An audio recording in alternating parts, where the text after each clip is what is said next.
వంకాయల్ని పొయ్యిలో వేసి బాగా మార్చుకోవాలి. దాని తర్వాత అది పీల్ ఆఫ్ చేసిన తర్వాతకి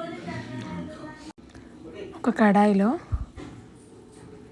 పచ్చిమిరపకాయలు, కరివేపాకు, జీలకర్ర వేసి వేయించుకోవాలి. ఈ వేగిన దాన్ని రోట్లో వేసి దాంట్లో కొన్ని వెల్లుల్లిపాయలు, కొంచెం దొడ్డుప్పు వేసి అది కచ్చబిచ్చగా నూరుకోవాలి. ఈ కచ్చబిచ్చ అయిన దాంట్లో పొట్టు తీసిన వంకాయలు కూడా వేసి కచ్చబిచ్చగా నూరుకోవాలి. నూరుకున్న దాంట్లో ఇప్పుడు పోపు వేయాలి.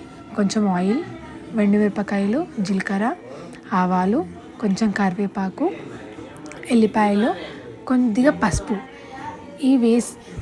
ఈ పోపులో ఆ నూరిన పచ్చడి వేసి కలుపుకున్న తర్వాతకి ఈ పచ్చడిని వేడి వేడి అన్నంలో ఉల్లిపాయలు వేసుకొని తింటే